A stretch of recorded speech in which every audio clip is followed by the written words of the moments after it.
sagagah-gagahna manusia nalika disanghareupan ku kagagahan pangeran hancur. Saberkuasa-berkuasana manusia nalika disanghareupan ku kakuasaan pangeran hancur. Sabeunghar-beungharna manusia nalika disanghareupan ku kabeungharan pangeran hancur. Sasombong-sombongna manusia nalika disanghareupan ku kasombongan pangeran hancur.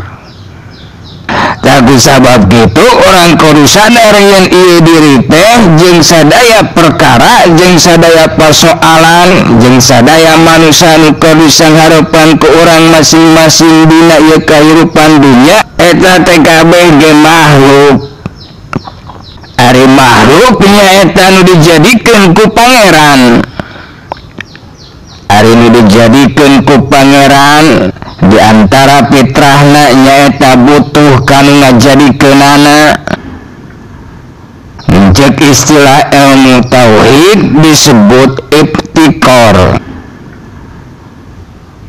Alhamdulillahilladzi tawadu'an kullu syai'in li adamati wa dalla kullu syai'in li ijati wa huda'a kullu syai'in li mulki wastaslama kullu syai'in li qudrati wasakana kullu syai'in li haibati wa ajharu kulla syai'in bi hikmati wa tasagara kullu syai'in li kibriyai. Ya gitu dari orang salaku manusia salawasna orang butuh ka pangeran nyaeta kadat anu parantos ngajadikeun orang sadaya. Buktina tinggal dina kanyataan hirup orang masing-masing. Mun ujang pinter sapinter-pinterna ujang pasti aya perkara nu teu bisa diatasi ku kapinteran ujang. Mun ujang beunghar pasti aya perkara nu teu bisa diatasi ku kabeunharan ujang. Mun ujang sakti mantraguna pasti aya perkara nu teu bisa diatasi ku kasaktian ujang. Mun ujang berkuasa pasti aya nu teu bisa diatasi ku kakawasaan ujang jeung saterusna. Tapi sabab kitu mangkat tumbuh kembangna orang salaku manusia di alam dunya kudu kalawan fitrah kemanusiaan diantarana nyaeta di atas jalan ibtikor.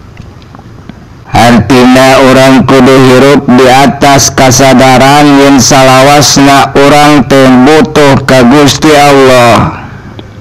Mun geus timbul rasa butuh kalawan butuh nu kacida butuhna mangka nalika datang mangsana urang yang hareupan perkara nu teu bisa diatasi ku kadar kamanusiaan urang mangka di dinyalah urang ambil bagian tina iya kana stain nyaeta wasta'inu bisabri wassalat.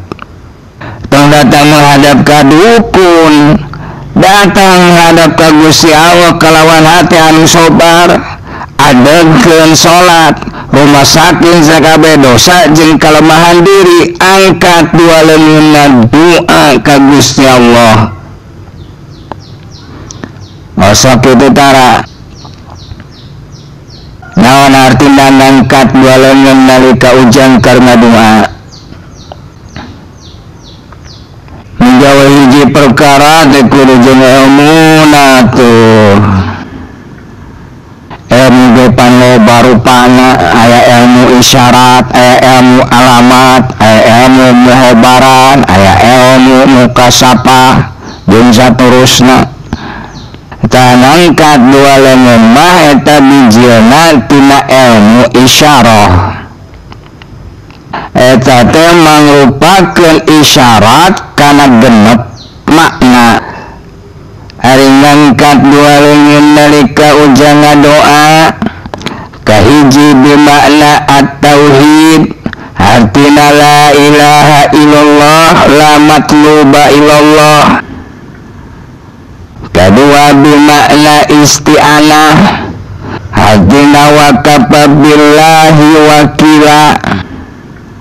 Katiluna bimakna annida, hantina haturan kanu kagunganana. Kaopat bimakna as-su'al, aswata lamun dina kalimat munajat mah inni as'aluka, artina mencari jawaban, tumaros nyuprih jawaban tina suatu persoalan. Kalimat bi makna hauqalah, nyaeta rumasa tebogana naon, kagenot ad-dor wan nafi, hijrah tina mudorot kana maslahat. Awa nu bisa nyegah tina mudorot, awa nu bisa ngadatangkeun kana maslahat salian ti kalawan pitulung na Gusti Allah. Eta artina ngangkat leungeun. Tapi tempoho meneh ngangkat dua leungeun bisobri wa sholat. Ari sabagian tina bukti kasobaran ujang diantarana nyaeta nalika terjadi perkara anu teu mampu diatasi ku kanormalan ujang salaku manusia biasa, ujang mampu menahan diri untuk tidak melangkahkan eta suku ka tempat paranormal misalna, tapi ngalengkahna ka tempat sujud. Jing ari sholat tina segi gerakanana puncakna gerakan sholat teh nyaeta sujud. Nalika ujang sujud, posisi sirah nu tadina nalika keur nangtung aya di posisi pangluhurna, nalika keur sujud mah jadi aya dina posisi anu panghandapna, anu antel jeung pangsujudan. Tadina aya di saluhureun dada jadi aya di sahandapeun dada. Eta dina sirah teh aya otak, eta teh simbol tina pikiran. Ari dina dada aya hate, eta teh simbol tina iman. Hartina anu kudu sujud teh lain ngan saukur awak lah hungkul, tapi pikiran ge kudu disujudkeun. Artina anu kaduana nu posisi pikiran eta aya di handap ulah ngaluhuran iman. Aya dina pucuk pimpinan teh lain pikiran mah ayana di handap. Lamun dina perusahaan mah lain top manajemen, lain presiden direktorna. Tasabab eta pikiran teh diantarana nyaeta anu sok ngabantah kana keyakinan ujang. Dibantah ku batur mah da moalna naon, tapi nalika ujang dibantah ku pikiran ujang sorangan, maka keyakinan ujang teh bisa rontok harita keneh. Kadituna moal metu mun dipake ngadua. Apalah arti sebuah doa nu diucapkeun ku jama nuruk sakayakinanana. Matak dawuh Kangjeng Rasul alaihi wassalatu wassalam, ud'ullaha wa antum muqinuna bil ijabah. Ngadoa anjeun ka Gusti Allah kelawan anjeun yakin yen doa anjeun diijabah. Ari nu disebut yakin cek ilmu akademis syaratna teh nyaeta kudu bersih tina tilu perkara. Nyaeta kahiji kudu bersih tina syak, kadua tina don, katilu tina waham. Mun hate ujang satengah percaya satengah henteu 50-50, eta disebut syak. Mulung gede percayana daripada terpercayana, eta disebut don. Mulung gede terpercayana daripada percayana, eta disebut waham. Jadi nu disebut yakin kudu bersih tina syak, kudu bersih tina don, kudu bersih tina waham. Hartina nu disebut yakin mah 100% percaya. Mun aya rasa teu percaya sok sanajan ngan sagede corona berarti eta teh teu yakin. Salian teh kudu bisa nyujudkeun pikiran dina puncakna gerakan salat nu disebut sujud. Aya sabaraha anggota sujud? Aya 7. Tarang, 2 dampa leungeun, 2 tuur, jeung 2 dampa suku. Perhatikeun bentukna. Ayeuna mun ditarik garis tina tarang kana dampa leungeun kenca, tuluy kana tuur kenca, nepi ka kana dampa suku kenca, tuluy ditarik deui garis ka belah katuhu tina tarang kana dampa leungeun katuhu, kana tuur katuhu, nepi ka kana dampa suku katuhu. Jadi bentuk naon? Jadi bentuk kubah. Ayeuna tingali keluar. Mun aya bangunan nu di luhurna aya kubahna, naon hartina? Hartina eta bangunan teh di jerona tempat sujud. Ayeuna balikeun ka diri ujang. Sing horeng nu aya kubahan teh lain bangunan nu itu hungkul nu aya di luar. Geuning dina awak ujang ge aya kubahan.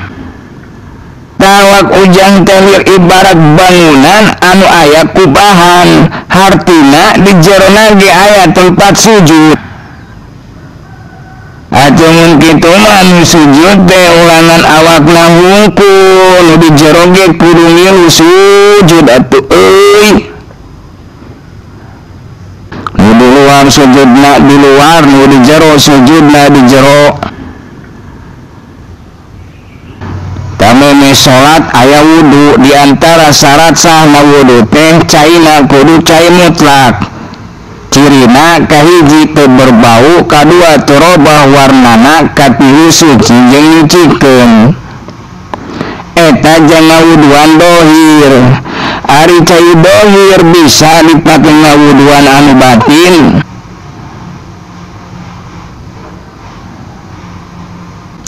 Ari ngawuduan batin kumaha? Sarua make cai mutlak. Ari cai ti mana mancerna tina jero taneuh. Banjek tadi hate ujang teh siloka tina naon? Nyaeta siloka tina tanah suci. Anu tina tanah suci nu aya di Arab mah nu mancerna teh cai jam-jam. Ari nu mancer tina hate ujang naon?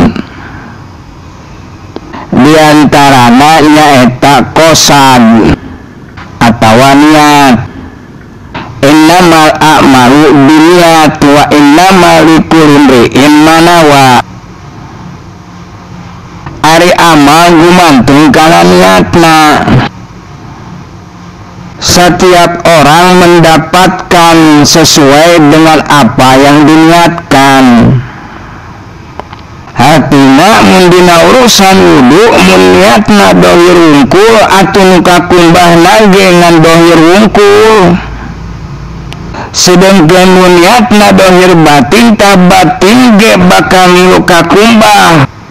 Sabab kumaha niatna? Matak mun wudu niatna lahir batin. Terus sanggeusna niat nalika ngumbah anggota wudu barengan ku ucapan anu terbit tina hate. Contoh misalna mun ujang keur ngumbah beungeut, ya Allah abdi sejam meresihan ieu rarai gagaduhan jisim abdi dina yang hareup kana kahinaan, dina yang hareup kana kamaksiatan, dina yang hareup kana kamusyrikan. dan ka Gusti wungkul abdi sejanjang hareup lahirna batina. Nya kitu deui nalika ngembah leungeun jeung saterusna. Namun geus kitu beres salat sok ngadeus ka Gusti Allah kalawan yakin. Ari ngadoa teh eta mangrupakeun sabagean tina jalan anu nalika eta jalan ditempuh kalawan yakin bisa nepikeun ujang tina ilmu yakin kana ainu yakin. Ngan moal nepi kana ainu yakin mun ujangna sorangan can nepi kana ilmu yakin. Mun hayang nepi kana ilmu yakin cek ilmu akademis diantarana nyaeta kudu nyaho kana dalil anu madlul. Dalil anu madlul teh mun disederhanakeun mah contona kieu. Cek Aden ka ujang, jang tuh hayam mangon. Ta eta curug Aden anu nunjuk disebut dalil. Sedengkeun ari hayam anu ditunjuk ku curug Aden eta disebut madlul. Jadi madlul mah artina kanyataan kebenaran anu dimaksud ku dalil. Tuluy isukna nalika Aden keur di imah indin, Aden nelpon ka ujang, jang pangbawakeun hayam mangon nu kamari ka dieu ka imah indin. Cek ujang teh siap bos. Ari pek teh nu dibawa ku ujang ka imah ending teh lain hayam mangon, tapi entog. Sing horeng kamari basa nunjuk kana hayam mangon digigirna aya entog. Samaruk ujang mah nu ditunjuk ku Aden teh entog. Ta jaman ayeuna mah nu model kitu teh loba, hartina salah dina tapahumna, dina pemahamanana loba salah paham. Jadi tina dalil mun hayang nepi kana madlul tapahumna kudu mutabikul haq, hartina pamahaman ujang kudu sarua jeung pamahaman Aden. Mun dina urusan agama, dina memahami dalil-dalil ti Rasulullah boh Quran boh hadis, mangka pamahaman ujang kudu dipariksa heula loyog teh jeung pamahaman Rasulullah. Baudiana jeung para pewarisna saperti para sahabat, para tabi'in, para tabi'ut tabi'in. Baudiana deui jeung ulama-ulama mutanabi, nyata ulama-ulama anu bener-bener anu soson-soson itiba ka Kangjeng Nabi kana jejak langkah akhlakna Kangjeng Nabi. Contoh misalna Kangjeng Nabi nyekel dalil Allahu Akbar, ujang di sarua nyekel dalil Allahu Akbar. Cek ujang teh Allahu Akbar, bedug masjid dibom. Allahu Akbar, dagangan batu diobrak-abrik. Allahu Akbar, ulama dipersekusi. Allahu Akbar, non Islam dianiaya. Namun model kitu artina ujang teh nyaho manyaho kana dalil tapi teu nepi kana madlul. Mun teu nepi kana madlul kadituna teh jadi bahlul. Mata kudu ngaji teh kitu, mun teu salah dina pemahaman ayat-ayat kagungan Gusti Allah. Tamun dalil geus madlul eta disebut ilmu yakin. Gitu. Mata kudu aya guruna teh kitu supaya teu ngahartikeun ku karep hawa nafsuna.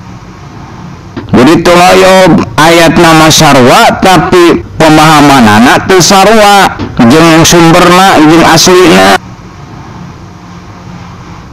Tuluy mun dina bab pangabutuh ka Gusti Allah, cek pelajaran ti karuhun orang Sunda nu hirup di zaman baheula, di mana geus ngahaturkeun tong poho nganuhkeun. Mata kecap lagi orang Sunda mah hatur nuhun. Tah hatur nuhun eta teh mangrupakeun hiji kalimat anu ngandung nilai filosofis anu linuhung nyaeta anu jadi antitesa tina kacang lupa kulitna. Artina jalma nyekel filosofi hatur nuhun mah moal siga kacang nu poho kana kulitna. Contona kieu misalna lebaran tahun ieu mah ujang teh bagian mudik ka lembur pamajikan nyaeta ka Sabrang ka Palembang nyebrang laut. Tak sebagai salah satu wujud kesadaran ibtikor anu hirup dina dada ujang memeh berangkat ujang teh salat heula tuluy rekes ka Gusti Allah. Misalna ya Allah abdi sareng pun bojo teh aya pamaksadan bade mudik ka Palembang pamugi abdi sakulawargi kalawan pitung rahmat Gusti dilancarkeun di perjalananana dugi ka salamet sampai ka tujuan. Namun kitu disebut ngahaturkeun. Jika bijaksanaan karuhun Sunda hatur jeung nuhun teh satu kesatuan ulah dipisahkeun kudu sabeungkeutan. Hartina ka Gusti Allah teh urang ngan saukur ngaturkeun wungkul. Sabab setiap aya hatur kudu aya nuhun. Kusabab kitu taengkeun geus nepi ka Palembang salat deui rekes deui. Ari tadi mah di Tangerang mangkat rekesna teh ngahaturkeun, ari ayeuna mah di Palembang rekesna teh nganuhunkeun. Contoh misalnya ya Allah nuhun abdi sakulawargi parantos dugi ka Palembang kalawan lungsur langsar tur salamet. Tah eta disebut nganuhunkeun. Ari kalolobaanana zaman keluar mah jalma teh ngan bisa ngaturkeun wungkul. Rek ngalamar gawe ya Allah anu rek kawin ya Allah anu aya masalah ya Allah anu tuh we kitu.